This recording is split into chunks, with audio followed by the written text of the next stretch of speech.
우리가 앞서 읽은 말씀대로 마태복음 12장 38절에서 50절 말씀으로 표적을 구하는 세대의 이 말씀입니다.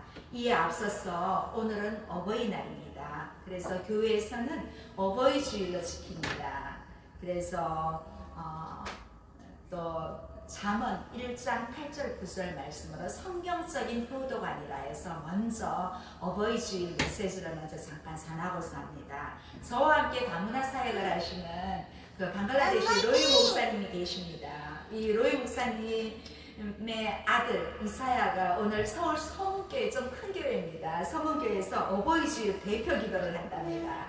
그래서 목사님이 아직도 한국어를 문장으로 잘 적기는 어려워서 저한테 기도문을 2주 전부터 부탁했는데 제가 기도문을 적어줬는데 오늘 우리 이사야가 잘 하는지 했는지 궁금합니다.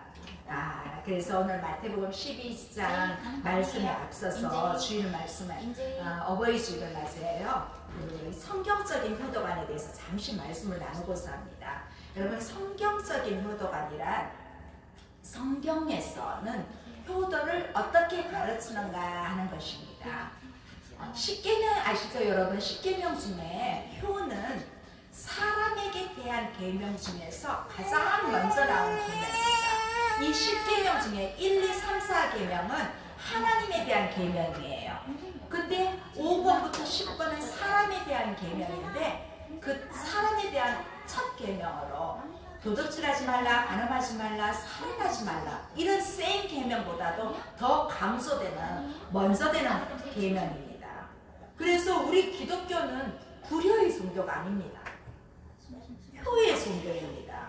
오늘 말씀을 통해서 부모님이 계신 분들은 더욱더 효도를 잘하고 또 안 계신 분들은 여러분 자손들에게 자녀들에게 효를 가르치기를 바라고 궁극적으로는 하나님을 아버지로 공경할 수 있는 그러한 오늘이 되기를 바랍니다. 잠언 1장 8절 9절 한번 읽어볼까요? 시작. 내 아들아 내 아비의 훈계를 들으며 내 어미의 법을 떠나지 말라. 이는 내 머리에 아름다운 관이요 내 목에 금사슬이니라. 이 당시 히브리 가정의 제사장은 아버지였어요. 아버지가 자녀에게 가르치는 말씀은 성경이에요. 그리고 이 성경이 설교가 됩니다. 그래서 오늘날 가정의 제사장은 부모님입니다. 그래서 부모들은 하나님의 말씀으로 자녀들을 가르치고 또 기도해주고 할 축복할 의무와 자격이 있습니다. 그래서 자녀들이 부모의 말을 잘 듣도록 해야 됩니다. 근데 잘 안 듣지요. 그래도 여러 가지 이렇게 리서치해 보면 교회에 나가는 아이들이 그래도 범죄율이 낮다고 합니다. 그래서 오늘 이 히브리가 아니고 잠언 1장 8, 9절의 말씀에는 부모의 말을 잘 듣는 것이 효다라고 합니다. 자, 오늘날 부모님들 중에는 불신자들도 있어요. 그런데 이 불신자들도 계시기 때문에 말씀대로 하지 못할 내용도 있어요. 그런데 여기에서 우리에게 주는 교훈은 부모를 어떻게 섬기느냐 이것이 더 중요하다는 것입니다. 부모님의 말씀을 들음으로 순종하라는 것입니다.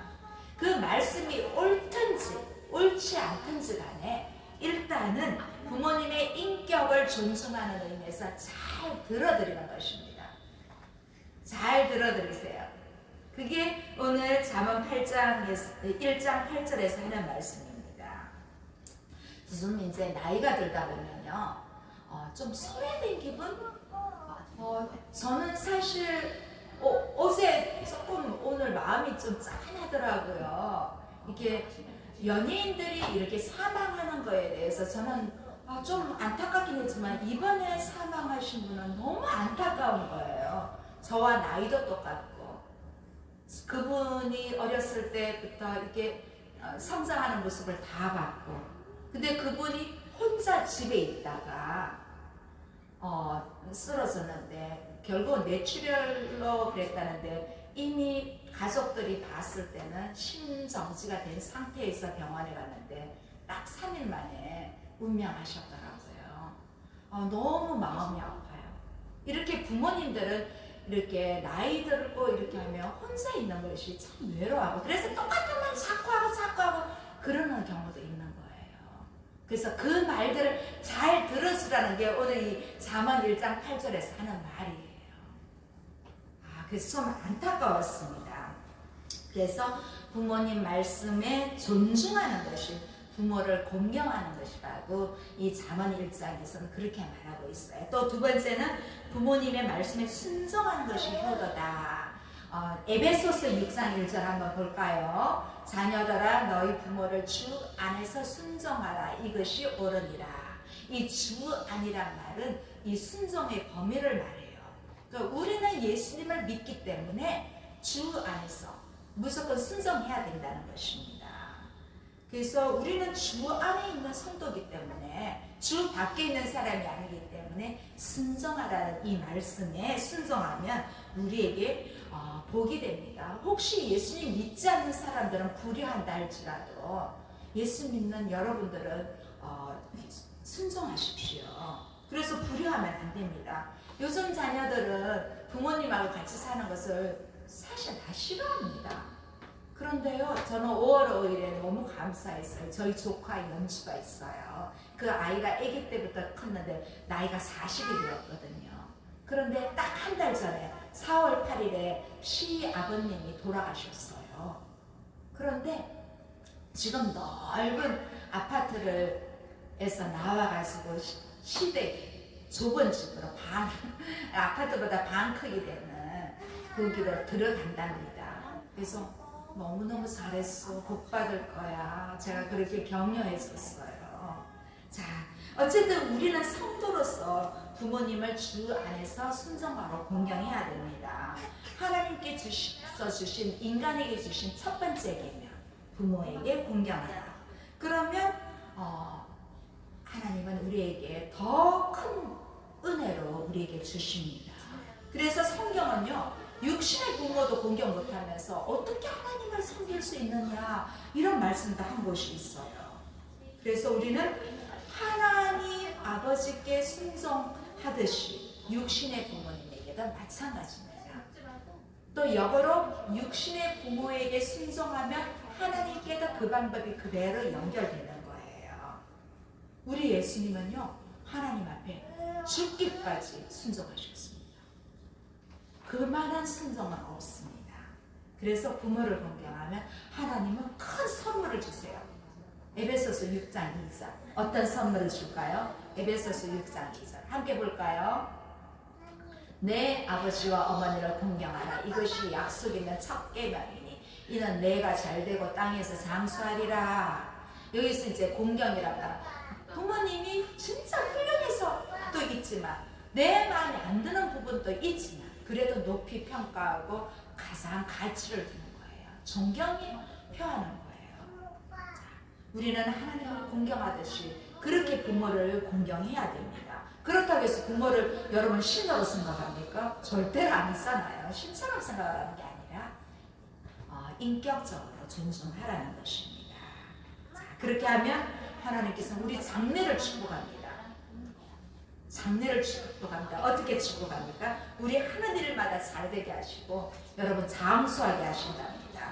어버이날을 맞아요. 부모님께 효도하는 저와 여러분 되시기 바랍니다. 네, 다시 오늘 두 번째 말씀으로 마태복음 12장 38절에서 58절 말씀으로 표적을 구하는 상태. 이 말씀은요, 앞에서 압달라에게 예수님이 귀신 들리고 눈 멀고 말 못하는 사람에게 귀신을 쫓아낸 사건과 또 연결되고 있어요. 이 바리새인들이 그때 뭐라고 했습니까? 예수는 바울세부를 힘입어서 그렇게 고쳤다고 막 비난했지 않습니까? 오늘 이 말씀도 연장선상에 있습니다. 그때 예수님이 뭐라고 했어요? 너희 제사들은 누구를 빙자해서 귀신을 쫓아내느냐? 하면서 바리새인들에게 말했거든요. 왜냐하면 바리새인들의 제자 중에도 귀신을 쫓아내는 사람들이 있었거든요. 그래서 예수님은 이미 너희가 이것을 봤다면 하나님의 나라는 이미 지금 임했다. 그렇게 압달라게 말씀을 해주셨어요. 마태복음 12장은요, 이렇게 자세히 보면 1절 22절, 38절을 시작할 때 그때에 이렇게 시작합니다. 그래서 저도 이 마태복음 12장이 1절에서 50절까지 있는데 1절, 22절, 38절 이렇게 그때로 시작해서 제가 3번 나눠서 말씀을 여러분과 함께 공유하고 있습니다. 우리 38절 볼까요? 그때에 서기관과 바리새인 중 몇 사람이 말하되 선생님이 우리에게 표적 보여주기를 원하나이다. 자, 서기관과 바리새인들이 와서 이미 수많은 표적을 보여줬는데도 또 표적을 보여주십시오 달라고 부탁을 하고 있어요. 금방 이 앞달락에서 눈 멀고 듣지 못하는 귀신 들린 사람을 고쳐줬는데도 표적을 구합니다. 그 당시에 이 표적은요, 자신이 약속한 것을 실행할 수 있는 능력을 입증해서 그 의심을 불식시키는 수단이기도 했습니다. 그래서 구할 수 있는 자격은 됩니다. 근데 이 사람들은요, 진짜 예수님을 받아들이기 위함이 아니라 어떻게 하면 예수님한테 이 흠집을 찾을 수 있을까? 그래서 어떻게 하면 예수님을 추명할 수 있을까? 그런 의미에서 자꾸 표적을 보여달라는 것입니다. 근데 안타까운 것은 이 바리새인들과 서기관들이 누굽니까? 동족이 아닙니까? 이 동족들이 이렇게 하고 있습니다. 지금까지 수많은 기적에도 불구하고 계속 표적을 보여달라고 하면서 예수님을 불신하고 있는 이 사람들에게 악하고 음란한 세대라고 예수님께서 말씀하시고 계세요. 39절 40절 다시 한번 볼까요? 예수께서 대답하여 이르시되 악하고 음란한 세대가 표적을 구하나 선지자 요나의 표적밖에는 보일 표적이 없느니라. 요나가 밤낮 사흘 동안 큰 물고기 뱃속에 있었던 것 같이 인자도 밤낮 사흘 동안 땅속에 있으리라. 예수님은 이 요나의 표적 또 뒤에 솔로몬의 그러한 표적을 좀 모형론적으로 그렇게 설명하고 있어요. 이 악하고 음란한 세대가 표적을 구했지만 사실 예수님은 이 선지자 요나의 표적밖에는 보여줄 것이 없다고 그렇게 말씀하십니다. 많은 표적과 특히 우리가 이미 말씀으로 본 마태복음 8장 9장에만 해도 거의 10가지 표적이 나오거든요. 이런 것을 보고도 계속 보여달라고 그렇게 말하고 있어요. 그래서 예수님은 믿지 못하는 이 사람들에게 음란한 상태로 그렇게 표현하고 있습니다. 이 예수님이 보여주시겠다는 그 표적은 선지자 요나의 표적은 그 요나가 선지자의 사역을 통해서 경험한 표적입니다. 예수님은 오늘 요나를 선지자로 그렇게 칭하시면서 선지자적 사역을 행하신 메시아의 운명을 미리 보여주는 예로 오늘 제시하고 있습니다. 이 요나의 표적과 예수님의 표적은 공통점이 있습니다. 여러분 요나, 제가 교회를 개척해서 우리가 이제 다음 달 6월 20일 되면 교회를 개척한 지 3년이 됩니다. 우리 5월 14일이 되면 광주에서 개척한 지는 2년이 됩니다.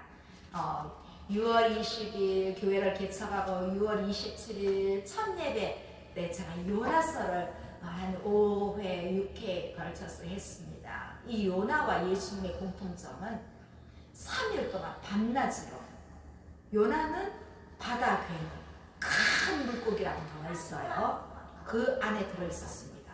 예수님은 3일 동안 땅속, 무덤에 밤낮으로 계셨습니다. 자, 이 바리새인과 서기관은 어떤 기적적인 표적을 구했는데 예수님은 어떤 기적적인 표적이 아니라 아주 약한 표적을 보여줬어요. 예수님이 죽음과 부활, 결과적으로 이 사람들은 어떻게 되었습니까? 이 세대는 거절을 했습니다. 그런데 이 거절한 예수님의 부활이 우리에게는 가장 큰 표적이 된 것입니다. 그래서 예수님의 죽음과 부활은 결론적으로 예수님이 거절한 이 세대가 받아들이지 않음으로써 우리에게까지 왔다는 것입니다. 그래서 예수님이 부활하신 사건은 제가 늘 얘기하죠. 우리가 믿지 않더라도 역사적인 사건이라는 거예요. 이거는 예수님을 믿든지 안 믿든지 간에 부활은 역사적인 사건이기 때문에 우리가 역사적인 사건인 세종대왕과 이순신을 보지도 않고 믿는 것처럼 우리가 세계의 여러 전쟁들 1, 2차 전쟁 우리가 경험하지 못했지만 믿는 것처럼 이 예수님의 부활은 역사적인 사건이라는 것입니다. 그래서 우리는 이 역사적인 사건은 믿음으로 예수님을 우리의 구원자, 우리의 주님으로 모셨다는 것이 기적입니다. 이 세대 사람들이 믿지 못했던 것을 우리는 믿는 것이 기적입니다.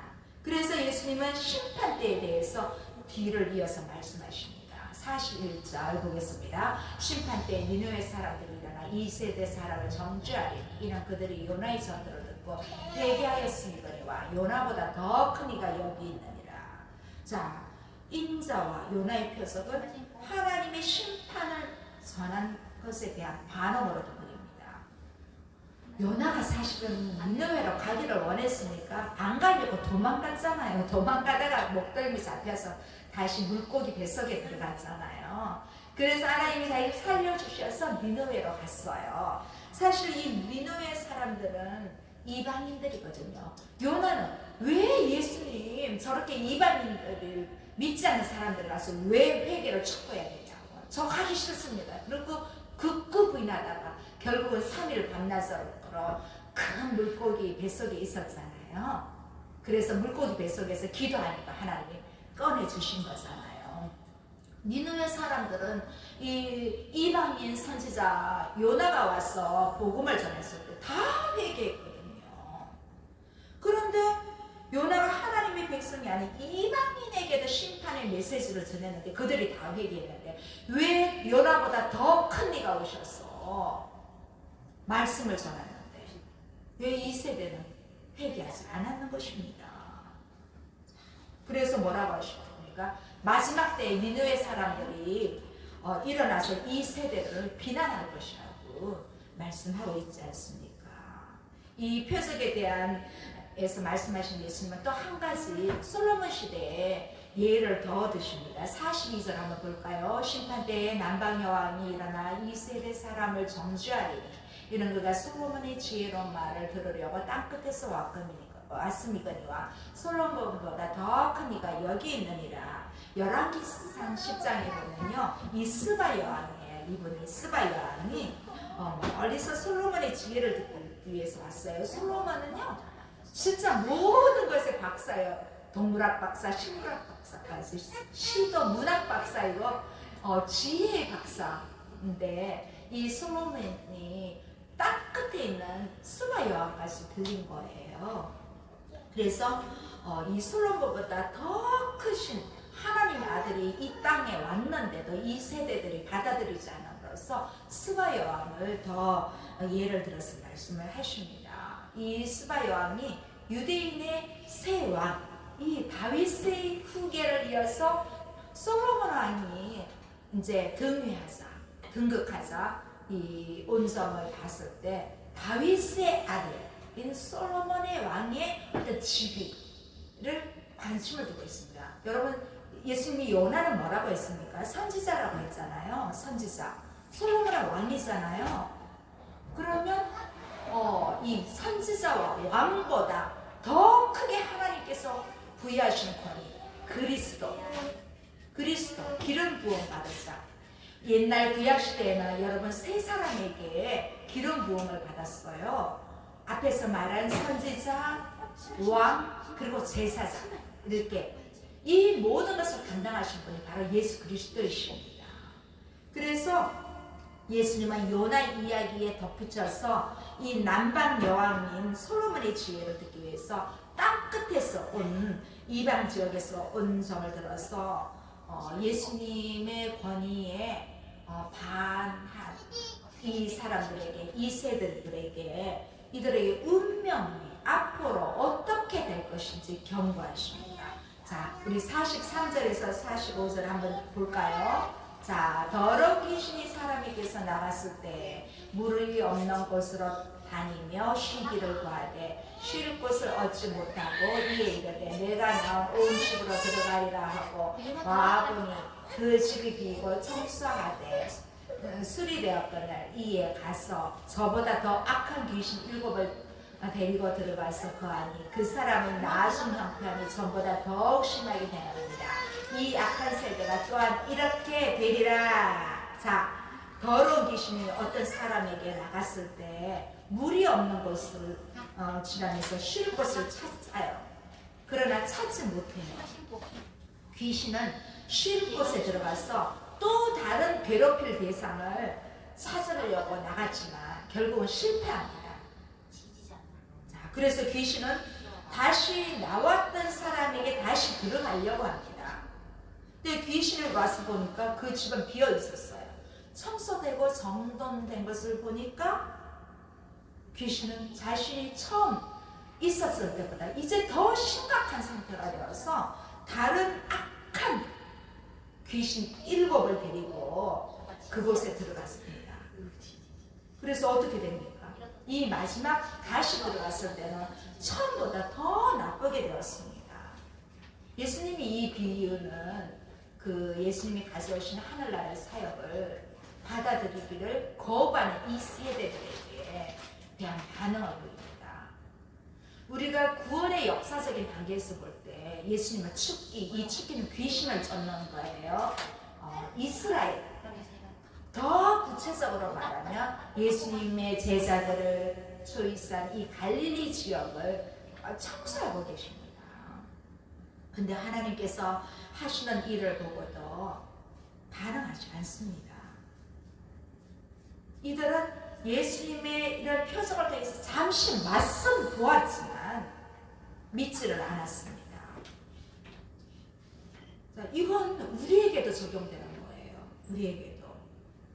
우리에게도 보면 우리가 교회에 와서 누군가에게 전도를 받고 교회는 한 번 정도 왔으나 저렇게 설교 말씀 좋구나, 저 사람들 봉사 많이 하고 좋구나, 여기에서 끝나면 안 된다는 것입니다. 그러면 이 세대와 똑같이 되는 거예요. 예수님을 보고도 이 세대는 믿지 않았거든요. 우리 오늘날 세대도 마찬가지입니다. 우리가 하나님 말씀을 보낸 선지자들을 통해서 듣고 하지만 이 예수님을 정말 생명의 말씀으로 구원받지 못하면 우리도 똑같이 잠깐은 느낄 수 있지만 구원받지 못하는 사람이 되고 어쩌면 이 세대들처럼 우리에게 더 어려운 일이 올 수도 있습니다. 그래서 은혜를 경험하며 바로 예수님을 영접하고 우리의 인생을 하나님 앞에 맡기면 우리는 정말 수지 맞는 인생이 됩니다. 자, 오늘 그러한 사람들에게 하나님은 천국 백성으로 삼아주십니다. 46절에서 50절 말씀은요, 예수님 어머니와 형제들이 찾아와서 그 배경을 하고 있습니다. 우리가 46절, 47절 한번 볼까요? 예수께서 무리에게 말씀하실 때 그의 어머니와 동생들이 예수께 말하려고 밖에 섰더니 한 사람이 예수께 여짜오되 보소서 당신의 어머니와 동생들이 당신께 말하려고 밖에서 서 있나이다 하니. 자, 예수님이 무리들에게 하나님 말씀을 전하고 있습니다. 그때 어떤 한 사람으로부터 전가를 받았어요. 주님 어머니와 형제들이 왔습니다 하고 이 전가를 받은 거예요. 사실 아마 예수님은 이 복음 사역을 시작하시면서 이제 천국 복음을 전하기 위해서 육신의 부모님과 형제들에게 자주 방문 못했을 수도 있습니다. 그런데 그 중에 그러는 중에 예수님께 어떤 부모님께 소문이 들린 것 같습니다. 사실 바리새인들과 예수님을 모함하는 사람들이 예수 앞에서 우리 예수님 말씀하셨죠. 귀신의 왕 바알세불에게 로 통해서 막 귀신을 쫓고 이런 일을 한다, 이상한 소문을 막 전해드렸을 것입니다. 그래서 이제 이런 풍문을 듣고 예수님을 찾아왔을 것입니다. 그래서 예수님은 어머니와 동생들이 찾아왔다는 말씀을 듣고 앞에 모여있는 사람들에게 오늘 새로운 교훈을 우리에게 주십니다. 바로 하나님 백성, 천국 백성의 새로운 가족관계를 우리에게 보여주십니다. 왜냐하면 이 유대인들은요 정말 혈통을 의지하는 사람들이거든요. 우리는 다윗의 혈통이다, 아브라함의 혈통이다, 그래서 우리는 무조건 우리는 혈통으로 구원받았다는 사람들이거든요. 그런데 예수님은 그렇게 유대인이라는 자부심으로 꽉 차 있는 이 사람들에게 아니라는 것입니다.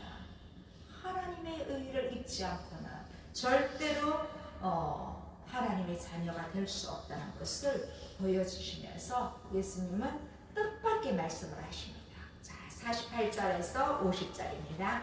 한번 보겠습니다. 말하던 사람들에게 대답하여 이르시되 누가 내 어머니이며 내 동생들이냐 하시고 손을 내밀어 제자들을 가리켜 이르시되 나의 어머니와 나의 동생들을 보라. 누구든지 하늘에 계신 내 아버지의 뜻대로 하는 자가 내 형제여 자매여 어머니이니라 하시더라.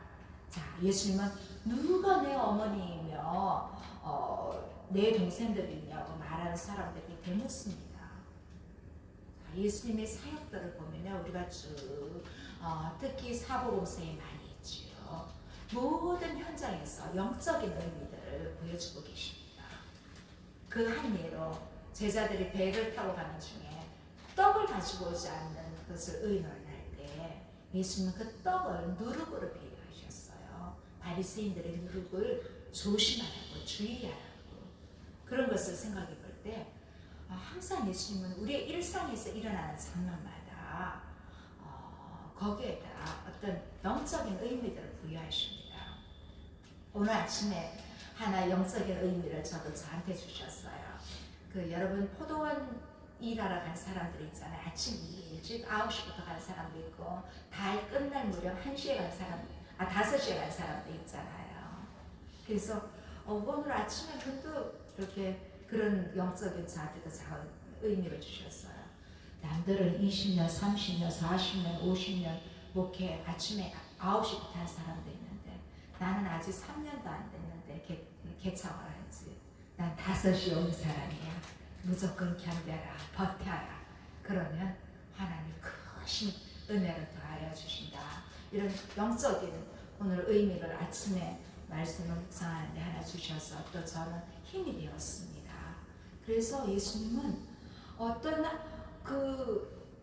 가족들이 이렇게 오셔서 이야기하시지만 여기서도 보통 같은 어서 모시고 오라 오랜만에 뵈니까 그렇게 말할 텐데 그게 아니라 누가 내 어머니며 동생들이냐 그렇게 말해서 좀 섭섭해할 수도 있을 거예요. 그러면서 예수님은 손을 내밀면서 제자들을 가르쳐 말씀하시기를 나의 어머니와 동생들을 보라. 그래서 예수님이 마지막 십자가 질 때도 예수님의 제자인 어머니 마리아의 어머니를 요한에게 네 어머니다 이렇게 말씀하셨다고 예수님이 육신의 어머니와 동생들을 배려하지 않는 것이 아니에요. 여기서는 예수님이 앞으로 메시아가 가실 길을 예비해서 천국 백성의 가족 공동체를 보여주시는 것입니다. 그래서 누구든지 천국은 육체적인 혈육과 관계없이 영적인 결합체로 하나님의 자녀가 된 것입니다.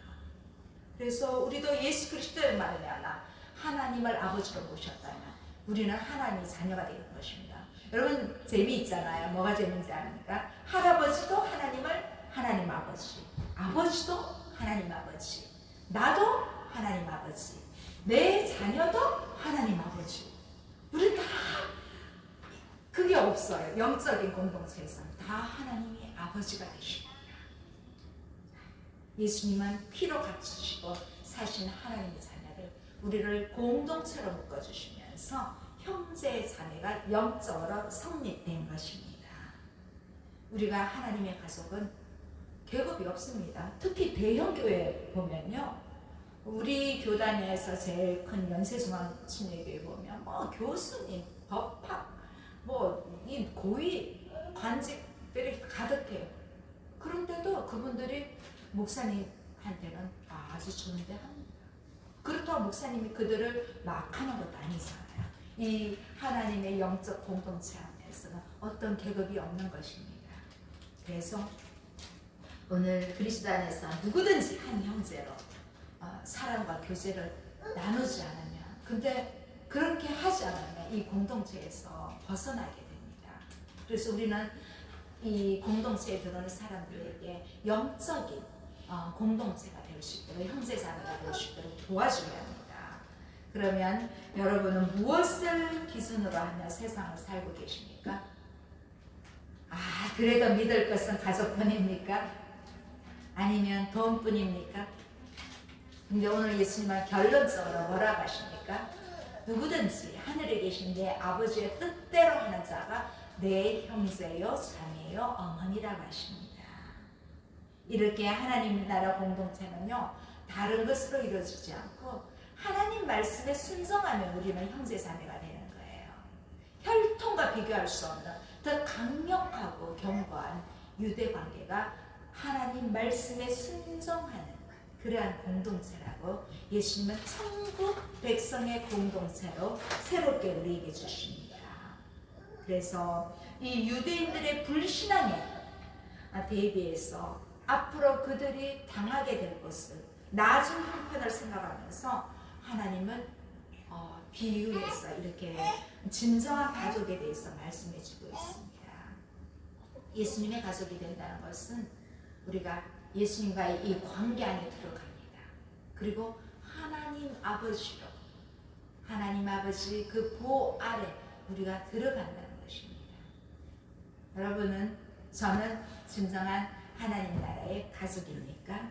이번 한 시간도 우리 천국 백성, 우리의 공동체를 위해서, 공동체 속에 어려움 당하고 있는 사람들이 있다면 특별히 그분들을 위해서 기도해 주고, 또 그들에게 위로의 말도 전해주고, 어떤 때는요 위로의 말이요 가만히 들어주고 옆에 있는. 그래서 저도 수요일날 친구 전도사님 아버지, 저도 몇 번 뵀던 분이기 때문에 가서 1시간 동안 3시간 반 운전하고 1시간 동안 들어주고 그렇게 왔습니다. 그런 것들이 위로가 되는 거예요. 기도하시겠습니다. 하나님 아버지 감사합니다. 어버이날을 맞아요. 우리에게 어버이를 주셔서 감사합니다. 또 우리가 어버이가 되게 하시니 감사합니다. 또 앞으로 우리가 어버이가 될 수도 있습니다. 하나님, 무엇보다 주님 말씀 안에서 순종하고 공경할 때 하나님은 더하여 주시는 은혜가 있습니다. 하나님, 이 악한 세대를 향하여 예수님이 말씀하십니다. 우리는 예수님을 받아들이는 가족 공동체가 되어서, 천국 백성 공동체가 되어서 함께 더불어 기쁨과 서름을 나누며 주님 앞에 굳건히 세워가는 저희들이 될 수 있도록 은혜를 베풀어 주심에 감사드리며 예수님 이름으로 기도드립니다. 아멘.